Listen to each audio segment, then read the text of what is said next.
और आइए आगे बढ़ते आपको बताते हैं, लोकसभा चुनाव का कारवां अब अपने अंतिम पड़ाव पर पहुंच चुका है। कल शाम 6 बजे के बाद प्रचार का जो शोर है वो थम जाएगा। 1 जून को 7वें चरण की वोटिंग होगी। प्रत्याशियों की किस्मत ईवीएम में कैद हो जाएगी। 4 जून को पता चलेगा तीसरी बार फिर मोदी सरकार या फिर जनता का मूड कुछ और है। देखिए रिपोर्ट।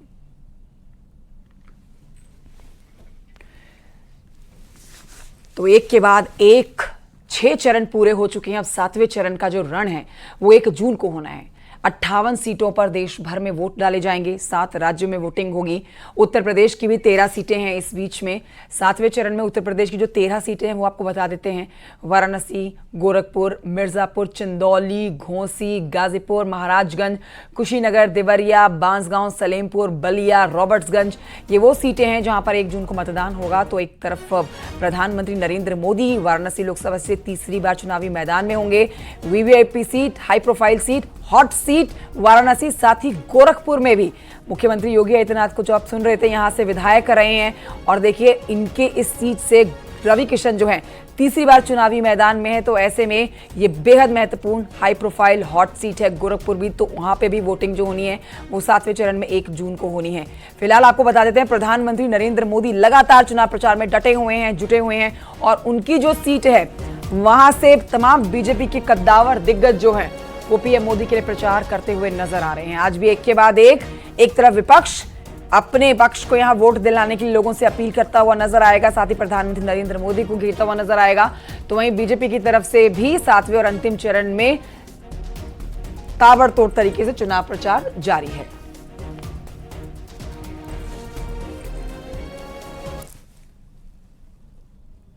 तो 7वां और अंतिम चरण नजदीक है और पूर्वांचल में कई अहम चेहरे मैदान में हैं, जिसमें वाराणसी से पीएम मोदी चुनावी मैदान में है।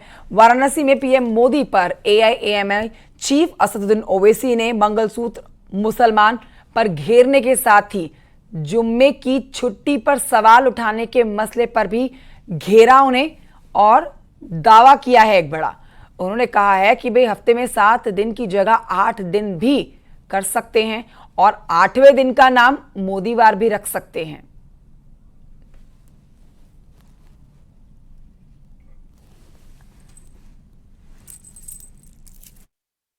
मोदी ने कहा कि झारखंड के किसी जिले में जुमे के दिन छुट्टी का ऐलान कर दिया गया, तो मोदी ने कहा देखिए यहां पर मुसलमान जुम्मे को छुट्टी मना रहे हैं, अब क्या मुसलमान संडे के दिन ईसाइयों से लड़ेंगे और अगर नहीं करेंगे तो क्या हिंदुओं से लड़ेंगे? तो आप ये कह दो कि हफ्ते में 7 दिन नहीं रहेंगे, 8 दिन रहेंगे, उसको कह दिए उसका नाम मोदीवार होगा। मोदीवार कर दीजिए। अगर भारत की गरीबी मोदीवार करने से खत्म होती है तो कर। और आइए आगे बढ़ते आपको पीएम मोदी का झारखंड के दुमका में दिया गया वो बयान सुनाते हैं, जिसमें उन्होंने रविवार और शुक्रवार की छुट्टी पर जिक्र किया था। हमारे देश में रविवार को छुट्टी होती है, हॉलीडे। वो क्योंकि जब अंग्रेज यहां राज करते थे तो ईसाई समाज हॉलीडे मनाता है, पवित्र दिवस, तो तब से रविवार परंपरा शुरू हुई। अब रविवार को हिंदुओं से जुड़ा हुआ नहीं है, ईसाई समाज से जुड़ा हुआ है।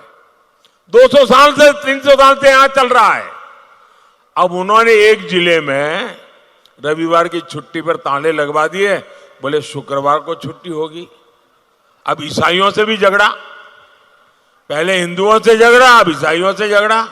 ये क्या चल रहा है भाई? उधर वाराणसी की रैली में असदुद्दीन ओवैसी ने प्रधानमंत्री नरेंद्र मोदी पर एक बार फिर से बड़ा हमला बोला।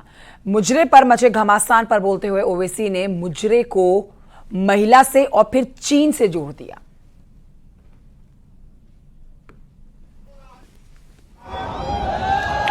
नहीं मेरे भाई, क्या ये महिलाओं का अपमान नहीं है? मुजरा हो रहा है। नरेंद्र मोदी देश की 50% आबादी महिलाओं पर है, आप उनका मजाक उड़ा रहे हैं। मुजरा हो रहा है, जाओ मुजरा देखो, मुजरा करो।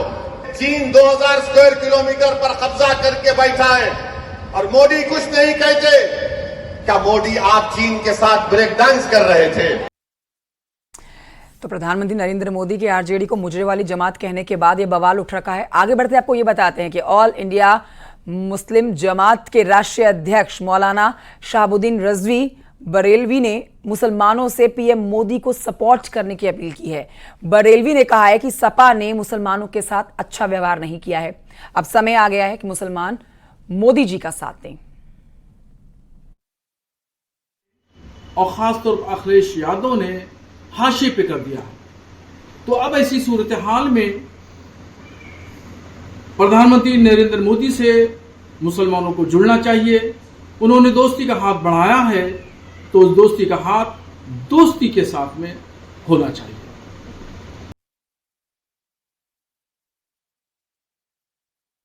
पर देखिए अनूप, एक तरफ पीएम मोदी ने जो आरजेडी को मुजरे वाली जमात वाला बयान दिया, उस पर एआईएमआईएम प्रमुख असदुद्दीन ओवैसी पीएम मोदी को घेर रहे हैं। तो वहीं दूसरी तरफ ये ऑल इंडिया मुस्लिम जमात के राष्ट्रीय अध्यक्ष हैं मौलाना शहाबुद्दीन रजवी बरेलवी साहब, जो मुसलमानों से पीएम मोदी को सपोर्ट करने की अपील कर रहे हैं। दोनों मुस्लिम समुदाय से आते हैं, लेकिन दोनों की प्रवृत्ति बिल्कुल अलग है। एक पीएम के सपोर्ट की बात कर रहे हैं और एक पीएम के सपोर्ट की बात नहीं कर रहे हैं।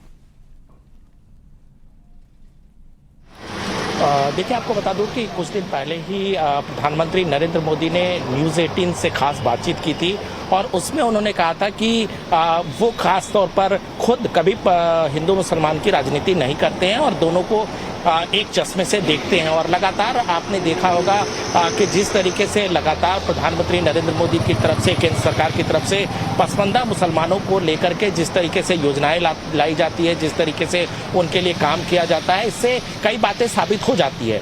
जाहिर सी बात है, असदुद्दीन ओवैसी चूंकि बनारस में वो कल से डटे हुए हैं, ऐसे में कहीं ना कहीं उनकी कोशिश है कि किसी भी तरीके से इस क्षेत्र में वो मुस्लिम समाज का गोलबंदी कर सके। यही वजह है कि कल बनारस के ही एक सभा में उन्होंने अतीक अहमद और अंसारी ब्रदर्स को लेकर के भी उन्होंने बयान दिए और मुस्लिम समुदाय के लोगों से उन्होंने अपील की कि अगर अपनों को अभी अगर वोट नहीं दिया तो फिर देर हो जाएगी और फिर उनको भी मौत का घाट उतार दिया जाएगा। तो ये अंदाज असदुद्दीन ओवैसी का पुराना है और कहीं ना कहीं वो लगातार हिंदू मुसलमान की राजनीति पर ठीक है अनूप, बलिया लिए चलेंगे सीधा।